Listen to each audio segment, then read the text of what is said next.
The movie was released in August to a huge box office response. I know here in Korea it was up against a local film which was very popular, so it didn't make as big an impact here when it was released, but worldwide it was very popular. That month, a new collection of the 2008 series that introduced those new characters was released, as was the original graphic novel about the villain by the creator who developed Thanos many years ago.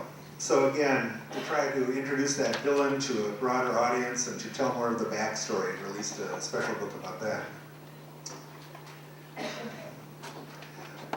The publishing push that Marvel has begun around this property will have at least 6 monthly Guardians of the Galaxy comics by the first quarter of next year, including one that pairs the Guardians with Avengers, which is arguably Marvel's most popular characters.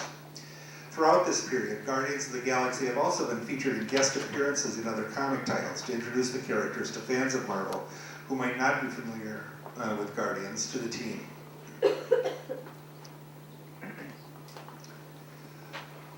So what does Marvel CEO Kevin Feige say about Guardians of the Galaxy now? He says there are dozens and dozens of storylines that could be made into movies, including ones based on the earlier iterations of the characters, other stories from earlier comics, and now from all the new content that's being created around the release of the movie. So each stage of publishing serves as script development for the next film, and the fact that the new stories are by top talent makes it more likely that they'll be suitable for feature film development into a script.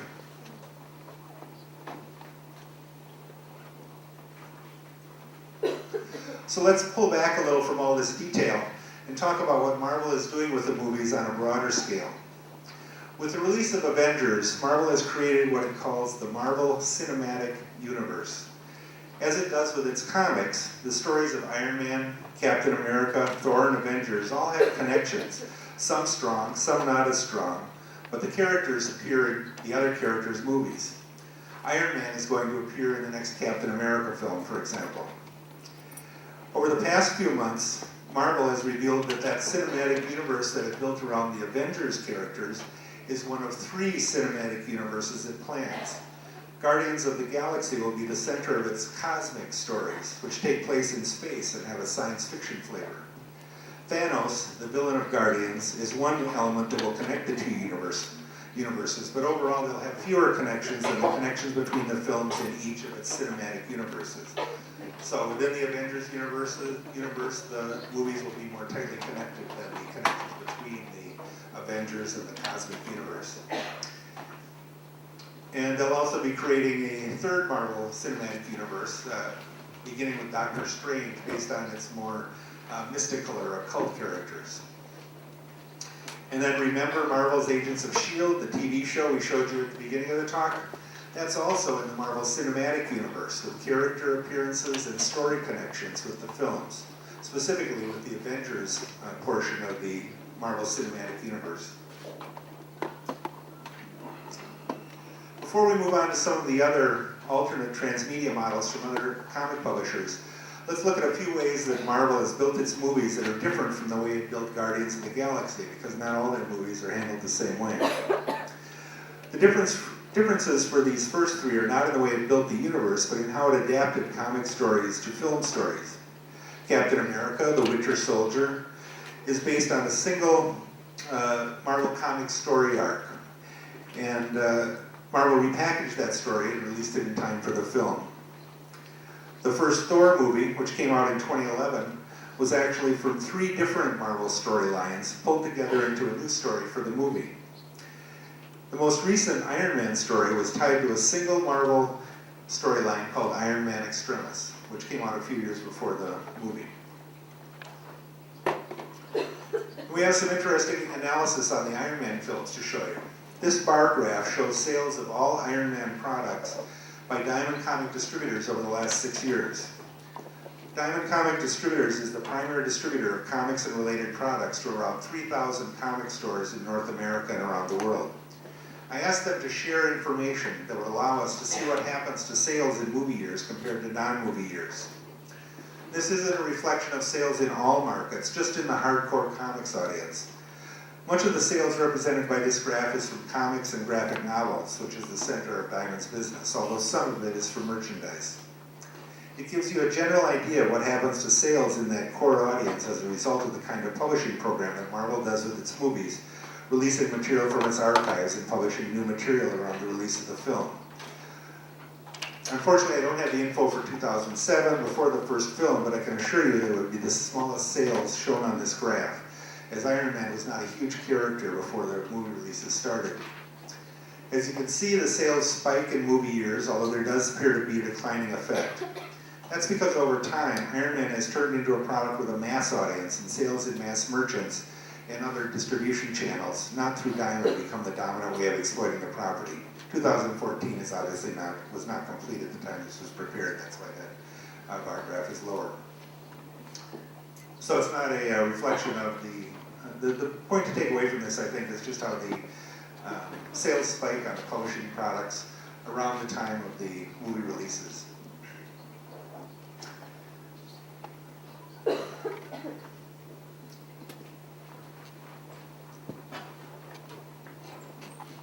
I want to briefly talk about Big Hero 6, which was released in the US a couple of weeks ago by Disney Animation. It was the #1 movie of the weekend and is already number 36 worldwide for the year, although we did not include it in our list at the beginning of this presentation because it's so new. It's loosely based on a Marvel story from out of continuity. It's not tied to the cinematic universe. It's not marketed as a Marvel movie. And Marvel didn't even re-release the original material in which the film is based because it felt it was too different from the movie. Disney did license a manga created in Japan, which will eventually be released in the US. So even for Marvel, there's a variety of ways to take comic material to the film market with more or fewer connections to the other media exploitations of the property and to the original comic material. And this is an example of a film that was a very different approach from the way it's handling its other movies.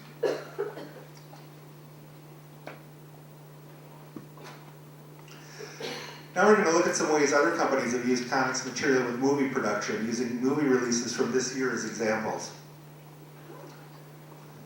Noah was the number 15 movie worldwide of 2014, and it had a rather unique way of using comics. It released a bande dessinée, a French graphic album, created in France prior to the release of the movie.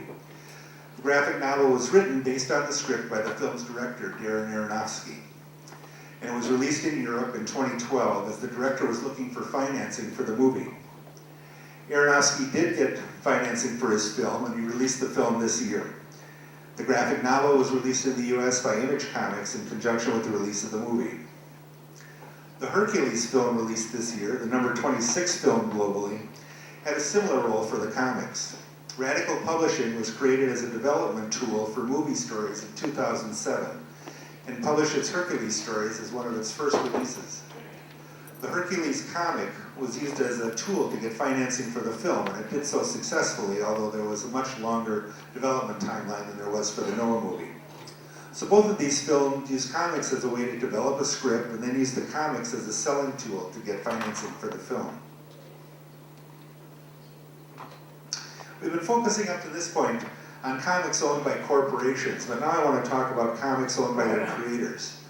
There were a couple examples of movies this year based on comics by Frank Miller, who's a very famous, well-respected creator from the US.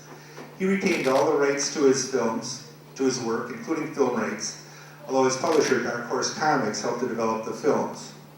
The comic sequel to 300 was never completed, although it was written and partially drawn. Miller did collaborate in the script development, but the movie basically went further than the comics had in story development, and it's unclear if the comics will ever be published. So in this case, the comic creator helped with script development, and there was no published material tied to it. Sin City, also a sequel, was based on a single graphic novel volume that was published in the 90s. First film was released in 2005. Miller, the comics creator, actually co-directed both films, working with Robert Rodriguez as his co-director. For a creator-owned comic, this is the closest possible relationship on the film adaptation. It worked financially and creatively on the first film, but did not on the second. Still, it's a great indication that creator-owned works can get made into movies with a high degree of control by the comic creator. Next, I want to spend a couple of minutes talking about television and the transmedia uses of comics and television. Comics are currently an exploding source of content for primetime American television. DC Comics alone sold 4 new shows this year based on comics from the DC Universe and on creator-driven products. There is also a big proliferation of shows based on comics on TV. Part of that is because The Walking Dead is an incredible phenomenon. This past Sunday was the 4th time this season that the show has topped NFL football in its time slot. This is also a creator-owned property. The writer of the comic, his name is Robert Kirkman, retains control of the property and has been heavily involved in the development of the show, on which he serves as an executive producer. He also writes some scripts for the show. It's been growing in popularity every year and continues to set new ratings records. The stories are adapted from the comic stories, although it doesn't directly follow the exact narrative. The content of the show does not influence the comics, so there's no flow back, but there is flow from the comic story to the television show, and the original creator does help enhance those stories for television. Here we have a chart showing sales of Walking Dead products through Diamond Comic Distributors, which also shows the number of products that were released. And as you can see, there was a big surge in both publishing products, which nearly doubled between 2010 when the show was launched and the following year. Much of that increase was new packages for the graphic novels, which are now available in several formats. There was also a huge increase in non-publishing licensed products. 2014 is incomplete, but as was the case with Iron Man, we may be seeing a transition to a more mass market product as opposed to a core fan product, although there are still a lot of licensed products out there. I'd also like to share some examples of corporate-owned properties developed in a TV continuity based on comics, but separate from the movie continuity. DC Comics, the owner of Batman and Superman, has 2 connected shows featuring its superheroes in production, Arrow and Flash, based on Green Arrow and the Flash, which are classic DC characters. The Flash character was introduced to the TV audience in Arrow and spun off this year. Both are very successful for their network. In fact, the premiere of Flash set a record for the network. DC is tying the stories back into the comics by having the producers of the Arrow TV show script a comic series. And they also took a digital approach to that by having one of those series be a digital first series in which the comics were available in digital format before they were available in print. This has the potential for wider distribution than print comics because digital comics are available everywhere and print comics are only available in the stores in which they are sold. Another very interesting show from this year, a new show, is called Gotham. It's based on the Batman continuity, and it explores the period when the Batman character was a child before he became Batman. But other characters in the world are adults and just beginning to take on the personas that they have in the world of the adult Batman. It's based on comic continuity, but it's a period when there aren't a lot of comic stories. And there are even characters that don't appear in the comics that were developed for the show. So in that way, Gotham actually expands the comic universe and adds a little more flesh to a period that was not covered that much in the comics. And I should also mention the animated shows by both Marvel and DC, because there have been and continue to be a lot of them. These are typically based on the comics characters, but totally different from the live-action TV or the movie continuities. So in some cases, the same characters, like Batman, can appear in movies, live-action television, and animated television continuities, all of which don't necessarily have a narrative connection to the other than being based on the same comic characters and worlds. So what can we take away from all this? There's 2 main models, which can be roughly divided between corporate-owned properties and creator-owned properties. So here are the characteristics of the corporate-owned properties. First, they can have massive storyline development in the comics medium, which is a low-cost way to experiment with new characters, new storylines to gauge the audience response. There are multiple stories per month published about many of these characters, any one of which can be later used in a film or television. In connection with the development for other media, comics can exploit the past by reissuing archival content. They can reinforce the present by releasing high-quality work around the release of the movie, and they can release more titles as the publicity expands. And that helps seed the future by developing new stories that can feed future media development. In the process, every narrative tool can be employed to drive greater attention. And I think one of the great examples is Marvel, the way it introduced Thanos, the villain in Guardians of the Galaxy in Avengers, expanded the character's mythos in comics, and then they guest starred Guardians in other comics to help expand the audience that way. All building backstory for the characters and familiarity with the characters with the fans. The other main model is where the property is creator-owned. The creator-owned properties that keep the creator involved seem to have higher odds of success, but that's not guaranteed even on the same property as we see with Sin City this year. It doesn't mean a slavish adaptation in most cases to have the creator involved, but it does mean that the creator feels that the production is faithful to the feel of the comic and a good representation of his or her ideas.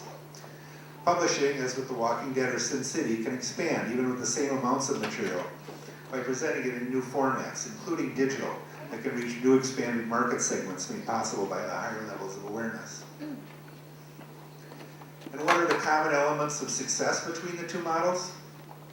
First, it seems that when the media exploitation is true enough to the property to engage the hardcore fans who first responded to the stories in comics form, it has higher odds of success.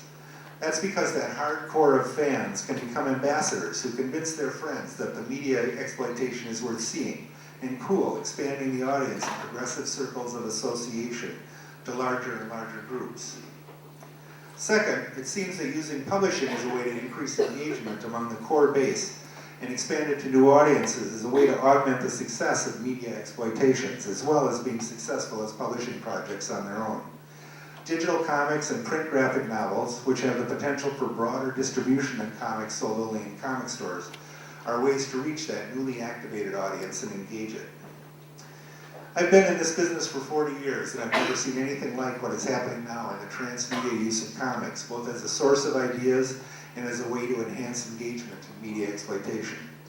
The lessons that have been learned over the last 10 years have been particularly valuable and can be expected to continue to drive this phenomenon in the future. And I, for one, am very excited to see what comes next.